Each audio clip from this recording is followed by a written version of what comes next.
Okay, welcome back sa isang reaction video na naman mula sa White Mesa. Alam nyo na. So, excited ako dito sa gagawa natin ng reaction video kasi etong artist na to, pangalan niya is G-Dragon. Isa siya sa mga idol ko sa K-pop scene, no? Isa siya sa mga talagang nilulook up ko ng mga artist, hindi lang sa in general, isa siya sa mga nilulook up ko na artist, no? So, hindi ko na patatagalin. Title nito is Power.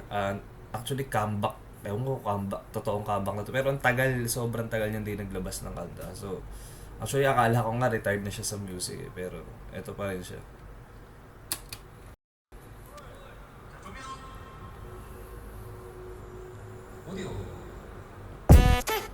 We did it in the house. We did it in the house. It's your boy, I got the power, the power, power, the power, power, the power, a power, power. I got the power, louder, shout out, pump up the power, now you know what. It's showtime, yeah, it's gotta be me. Proving my wrong, got all the receipts. I got the power, power, power, 나는 나다워, 수바람 다워. 내리나 보고, 개구리나 덮고, 그립을 관종, 걔들이 더 막고. 세대한 정품 있을게 완성품 Like a dragonfly 너무 잘해 글로벌 명품 Hi, hey, how you doing?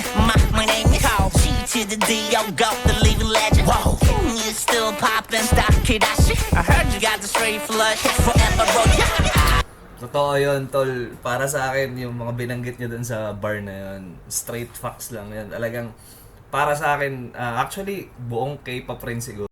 Siya ang tinitignan as siya yung king of K-pop, no? Kumbaga, nandun siya sa star level, nandun siya sa mga, talagang, yun, parang GOAT status, legendary status siya when it comes sa, talagang sa K-pop. Actually, hindi lang global influence niya rin. Ang dami ring mga artist na na-inspire dito kay G-Dragon, no? Hindi lang sa mundo ng K-pop, ang dami. Actually, basta mamaya. Don't give a shit 우다가 don't give a shit 울렸고 나면 먹고 가냐 천지지변 불가항냐 Way too strong I got the power, the power, power A power, power, the power, a power, power I got the power, louder Shout out, pump up the power Now you know what It's showtime, yeah, it's gotta be me Proving my wrong, got all the receipts I got the power, power 나는 나다워 수바람 다워 baggy there but burn a big bang Nothing you ain't about a G-Day So shoutout sa Big Bang, no, binanggit niya. Yung reference na yun dun sa grupo niya na Big Bang. Part siya nung Big Bang na ayun nga yung boy band group noon. Actually, si G-Dragon, ang hirap i-explain kasi nga, isa siya sa mga taong man of many talents. Para siyang, kumbaga, para sa akin siya ang Pharrell ng Korea. Yun, dun ko na lang siya maihahambing. Kumbaga, when it comes to style, fashion, music, actually, basta influence, hindi lang, pati yung outside of music, outside of fashion, pati yung mga behind the scenes na galaw niya, yung mga charity, everything. Kumbaga, as a human being, isa si G-Dragon sa mga talagang inspiring na tao, no? So, basta sobrang husay nito, lalo na isa rin siya sa mga talagang GOAT rappers ng Korea. Alam niyo yun, South Korea, sorry. Nothing you ain't about a G-Day But my girl, yup my brothers Who run the world? What is yours? 동서남북 Asia Europe to Australia Africa to America Started from the bottom, now I did it I don't give a shit 우다가 don't give a shit 울렸고 나면 먹고 가냐 천지지변 불가항냐 Way too strong I got the power, the power, power A power, power, the power, a power, power I got the power, louder Shout out, pump up the power Now you know what It's showtime, yeah, it's gotta be me Proving my wrong, got all the receipts I got the power, power 나는 나다워 수바람 다워 I got the power Power, Papalado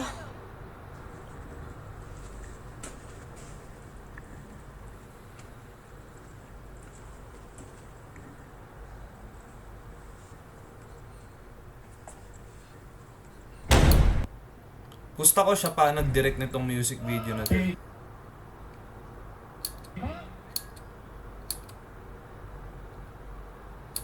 Mamaya check ko sa description box, pero feeling ko isa rin siya sa nag-ano nito eh. For sure nag-produce pati nag-direct nitong music video na to. Makikita nyo naman yung creativity niya. Sobrang short lang ng track pero sobrang para sa akin ang pagkakagets ko dun sa kanta is about guro power, guro everything going on sa alam niyo na sa social media age. Kumbaga ewan ko para sa pagkakanilig ko parang ang daming tao na may power pero parang hindi nila ginagamit in the right way. Parang ganon. Kumbaga hindi nila ginagamit yung voice nila with the greater purpose, parang ganon ang dating sa akin. Which is si G-Dragon kasi, paano ko ba ma-explain? Basta, yun na lang, kung alam niyo yung Big Bang, ang members nun is, isa sa mga notable na members ng Big Bang is si Taeyang, kumanta ng Wedding Dress, siguro naman sa mga dalaga na noong 2010s kilala niyo si Taeyang. So yun, member siya ng Big Bang, si T.O.P, si Daesung, si Seungri, yan sila yung mga members ng Big Bang. Yun yung talagang para sa akin yung nagsimula ng trend ng boy band sa K-pop, no. Tsaka grabe yung ano nila, yung basta pakinggan niyo yung mga kanta nila, hindi lang sila yung basta mga typical na boy band. Basta grabe yung artistry nito ni G-Dragon, wala na ako masasabi pa. Isa to sa mga icon na nilook up ko talaga. Tsaka yung sa huli, 88. Ewan ko kung ano yun. Ewan ko shoutout sa 88 Rising yun or hindi ko alam kung ano ba, part ba siya ng 88 or siya ba ang creator ng 88 Rising. Comment down below nyo. So ayun guys, di ko na pahahabain. Check nyo na lang si G-Dragon, tol. Sobrang solid nitong artist na to. Actually, i-search niyo yung mga music niya nung early 2000s. No, yun. Tapos check niyo yung ano niya, yung influence niya sa fashion and culture ng Korea. Doon yung maintindihan, kumbaga karamihan ng makikita niyo ngayon sa K-pop, siya mostly ang originator. Talagang si G-Dragon talaga. G-Dragon, man. Shoutout sa buong crew na bumuo nito at maraming salamat ulit sa mga sumusubaybay.